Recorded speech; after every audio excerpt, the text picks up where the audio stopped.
আরেকটা আগে চলেন, সূরাতুন নামাল। এই যে একটু আগে বললাম কোরআনের মধ্যে একটা সূরা আছে সূরাতুন নামাল, নামলাতুন মানে চিমটি, ওখানে পিঁপড়ার কথা আছে আর একটা পাখিরও কথা আছে। কি কথা? যারা কোরআন মাজিদ পড়িতে জানেন দেখবেন 114 সূরা আছে, কোরআন মাজিদের মধ্যে 114টা বিসমিল্লাহ আছে। কিন্তু বন্ধুরে কোরআন মাজিদে একটা সূরা এমনই আছে যে সূরার শুরুতে কিন্তু বিসমিল্লাহ নাই। সামনে থেকে বলেন তো এই সূরাটার নাম কি? জোরে বলেন। সূরাতুল তাওবা সূরা, ওই সূরাতে কিন্তু বিসমিল্লাহ নাই। কিন্তু কোরআন মাজিদে একটা এমন সূরা আছে যে সূরাটাতে ডাবল বিসমিল্লাহ আছে। সেই সূরাটার নাম কি? যে সূরাতুন নামালতে দুটো বিসমিল্লাহ আছে, একটা তো সূরার প্রথমে আর একটা মধ্যখানে আছে। কেন মধ্যখানে আছে জানেন?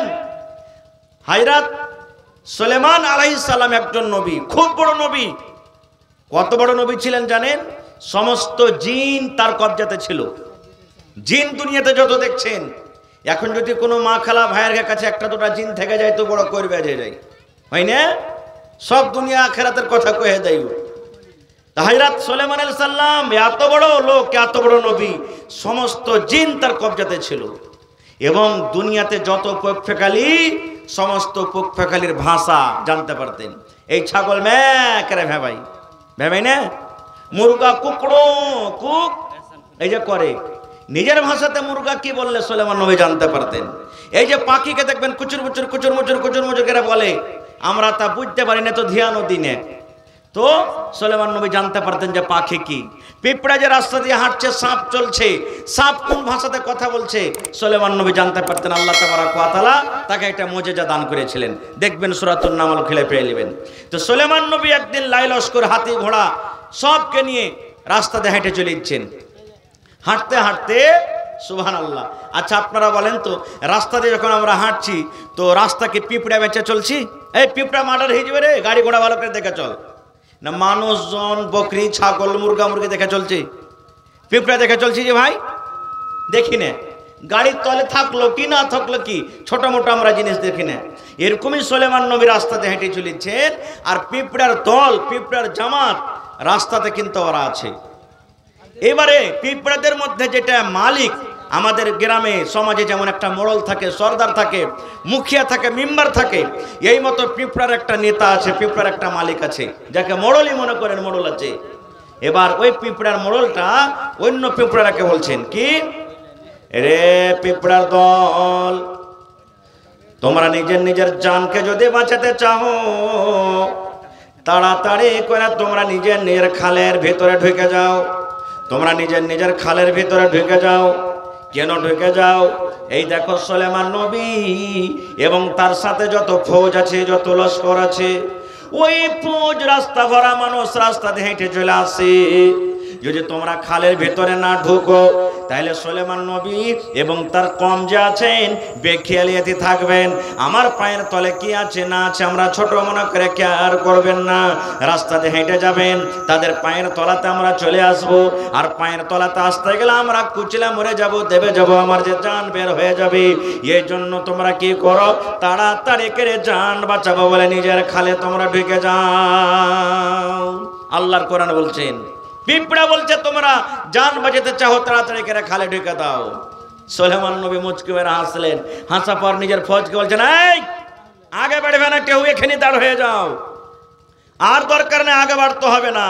ওই বুঝে নিলেন পিঁপড়ার কথাটা। এই যে আল্লাহ মুজিজা দিয়েছিলেন, পিঁপড়ার কথা বুঝে নিলেন, রুকে গেলেন ওখানে। রুকে যাওয়ার পর এবার শোনেন মজার ঘটনা। সুলাইমান নবী হাজির করতে লাগলেন কতটি জিন আছে, কতটি মানুষ আছে, কতটি পক্ষকালী আছে, এইভাবে হাজির নিতে লাগলেন। হাজির নিতে নিতে বন্ধুরে কোরআন মাজিদ আল্লাহ রাব্বুল আলামিন সেই পাখিটার নাম বলেছেন, জিকির করে দিয়েছেন। সমস্ত পক্ষকালী মজলিস হাজির আছে, কিন্তু একটাই পাখি কিন্তু ওই মজলিসে নাই। পাখিটার নাম কি বলেন তো সামনে থেকে? জোরে বলেন। হুদহুদ। দেখবেন সূরাতুন নামলে আছে লেখা, পাখিটার নাম হলো কি? হুদহুদ। আল্লাহ রাব্বুল আলামিন বলেন, সুলাইমান নবী সমস্ত জিনিসের হাজিরি চালু করে দিলেন। সমস্ত পক্ষালিকে পাওয়া গেল, কিন্তু হুদহুদ নামে একটা পাখিকে কিন্তু পাওয়া গেল না। সুলেমান নবী এবার বলছেন, ও হুদহুদ পাখি, তুই কোথায় গেলি রে? আমাকে জানিয়ে তুই গেলি না। সুলেমান নবী বলছেন, আমাকে না জানাতে তুই কোথায় চলে গেলি পাখি রে? এই পাখি তুই শোন, তুই যেখানে যা না কেন, যখন তুই আসবি তোর কাছে যদি ভালো খবর থাকে আলহামদুলিল্লাহ, আর যদি তোর কাছে কোনো ভালো খবর না থাকে তাহলে তোকে কঠোর শাস্তি দিব, এবং দরকার হতে গেলে তোকে আমি জবাই করে দিব। সুলেমান নবী বলছেন, এই পাখি হুদহুদ, যেখানে আছিস তাড়াতাড়ি করে আয়। যদি আসার পরে তোর মুখ থেকে বয়ান শুনবো, যদি ভালো খবর দিতে পারিস তাহলে ঠিক আছে, আর খবর যদি তুই ভালো শোনাতে না পারিস তাহলে তোকে হয়তো মারবো, আর না তো তোকে জবাই করে দেবো। সুলেমান নবী বলে দিলেন। এই কথা বলতে না বলতে হুদহুদ পাখি এসে হাজির। হুদহুদ পাখি এসে হাজির। এবার পাখি নিজের ভাষাতে সুলেমান নবীকে বলছেন। সুলেমান নবী পড়তে বলছেন, হুদহুদ কোথায় গেছিলি বল। এবারে পাখি বলতে লাগলো, ও সুলেমান নবী, আমি একটা এমনই দেশ গেছিলাম, আমি একটা এমনই রাজ্য গেছিলাম, এমনই দেশ থেকে আমি ঘুরে আসছি যে দেশের রাজা হলো একটা মহিলা। হুদহুদ পাখি বলছে যে, সুলেমান নবী, আমি একটা এমনই দেশ গেছিলাম, সেই দেশটা হলো মুলকে সাবা, সাবার দেশ। ওই দেশের রাজা হলো কে জানেন? ওই দেশের প্রধানমন্ত্রী হলো একটা মহিলা। তাহলে বোঝা গেল কি, যে পাখিও তাজ্জুব করেছে যে দেশ চালাবার জন্য একটা মহিলা কি হইতে পারে, পুরুষ কেন হলো না মহিলা কেন হলো, তাজ্জুব করে পাখি বলছে যে ওই দেশের রাজা হলো একটা মহিলা। এক নম্বর। দুই নম্বরে পাখি বলছে, ও সুলেমান নবী, আমি ওই দেশে আরো দেখলাম যে ওই দেশের যে রাজা আছে মহিলা, এবং সাথে সাথে ও আল্লাহকে মানে না, আল্লাহর পূজা করে না, আল্লাহকে কিন্তু মানে না, আল্লাহর পূজা করে না, আল্লাহ বাদ দিয়ে অন্য জিনিসের পূজা করে, পাথরের পূজা করে, মূর্তির পূজা করে, চাঁদ সূর্যের পূজা করে, আল্লাহ ব্যতীত অন্য জিনিসের পূজা করে। ওরা আল্লাহকে মানে না, আল্লাহর পূজা কিন্তু করে না। তাহলে পাখিও বুঝতে পারলে যে পূজাটা হবে কার, কার পূজা করা দরকার, জোরে বলেন আল্লাহর। পাখিও বুঝে আল্লাহ রাব্বুল আমিনের যদি পূজা না হয়, বান্দেগি না হয়, গুণগান না হয়, তাহলে একটা পাপের কাম, এটা গুনার কাম। এই জন্য পাখি আফসোস করে বলছেন, সুলেমান নবী, আমি ওই দেশের রাজাকে দেখলাম, এবং রাজার রাজ্য দিতে যত মানুষ আছে সমস্ত জিনিসকে দেখলাম, ওরা আল্লাহকে মানে না, ওরা আল্লাহর পূজা করে না, ওরা আল্লাহর বান্দেগি করে না, ওরা আল্লাহর ইবাদত করে না, আল্লাহ বাদ দিয়ে অন্য জিনিসের তারা পূজা করে।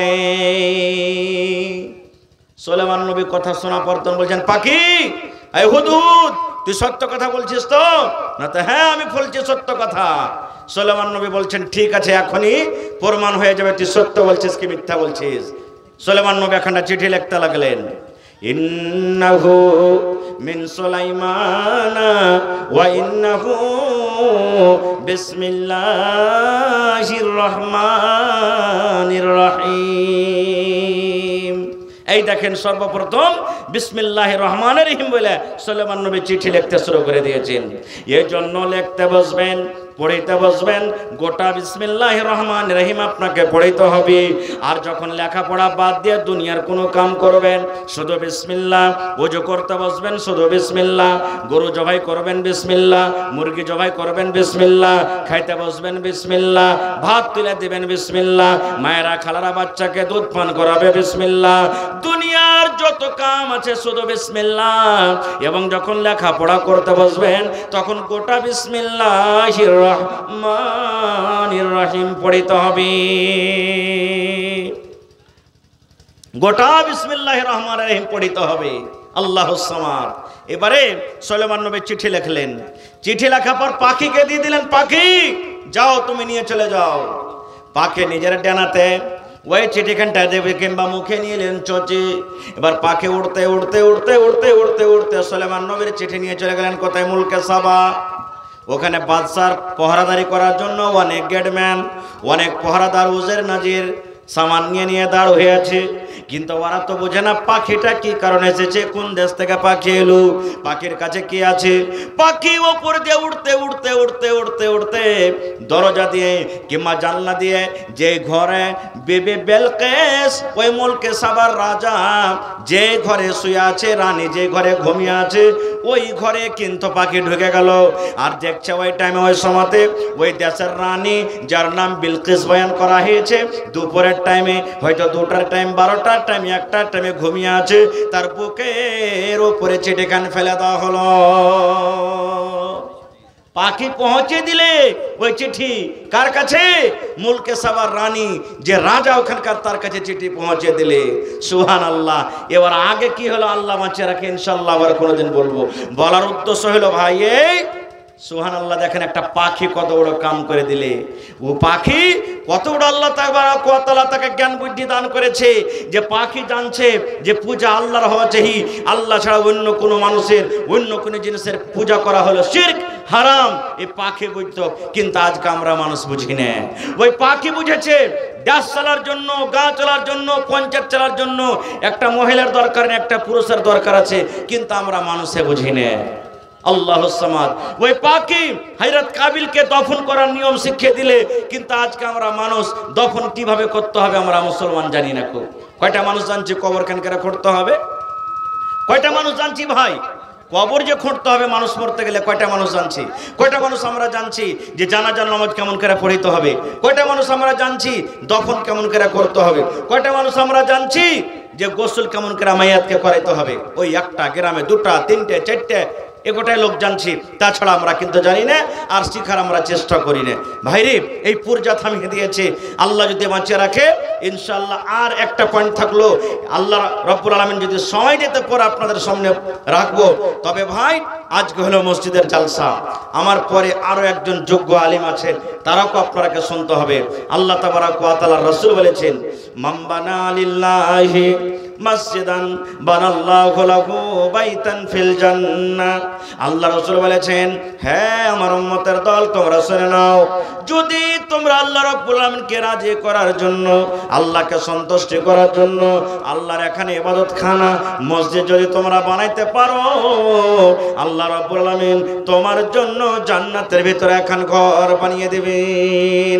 ওরে সুবহানাল্লাহ। তাহলে দুনিয়াতে যদি মসজিদ বানান, দুনিয়াতে যদি আল্লাহর ইবাদতখানা বানান, যে আল্লাহর ঘর বানাবে, এখানে কোনো বেটা ছেলের কথা বলা হয়নি, এখানে কোনো বেটি ছেলের কথা বলা হয়নি, নর হোক কিংবা নারী হোক, বেটা ছেলে হোক কিংবা বেটি ছেলে হোক, যে আল্লাহর ঘর বানাবে আল্লাহ রাব্বুল আমিন তার জন্য জান্নাতের ভিতরে এখন ঘর বানিয়ে দেবেন।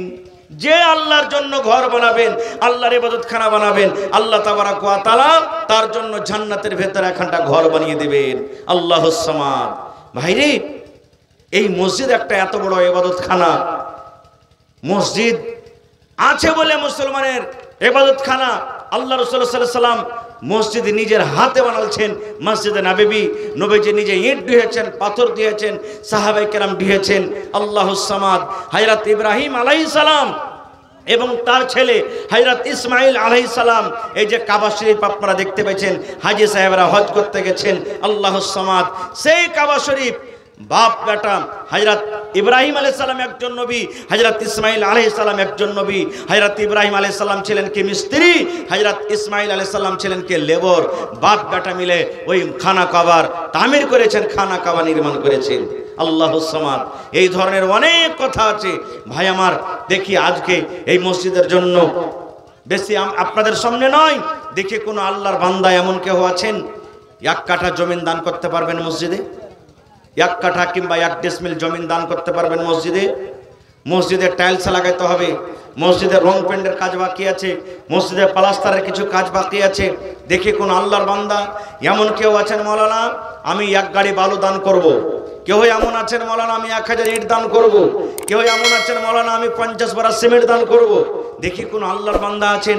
ভাই এই বছর জালসাতে এই কয়েকদিন আগে, 10 দিন 15 দিন আগে কয়েকটা জালসা হলো, একজন মহিলা 1 লক্ষ টাকা দান করেছেন নগদ, একজন হাজী সাহেব 1 লক্ষ টাকা দান করেছেন, আরো কেউ 1 লক্ষ টাকা দান করেছেন। এইভাবে বিভিন্ন রকমের দান হয়েছে। আজকে দেখি এই আপনাদের এলাকাতে আমি জানি কয়েকবার এসেছি, এই বানসর নিয়ে, সোরাঘাট নিয়ে, এখানকার ছোট বড় মা খালা ভাই সবাই কিন্তু দানি, মন খুলে খুলে দান করে। আজকে দেখি এই জামে মসজিদের জন্য কোন আল্লাহর বান্দা আছেন একটা লোক 50,000 টাকা দান করতে পারবেন? এরকম কি কোনো লোক আছেন? দেখি কোন আল্লাহর বান্দা এমন আছেন 10,000 টাকা দান করতে পারবেন? 1000 ইটের দাম। দেখি কোন আল্লাহর বান্দা এমন আছেন 100 সেফটি বালু দান করতে পারবেন? কেউ এমন আল্লাহর বান্দা আছেন 10 বোরা 15 বোরা 20 বোরা এই করে করে সিমেন্ট দান করতে পারবেন?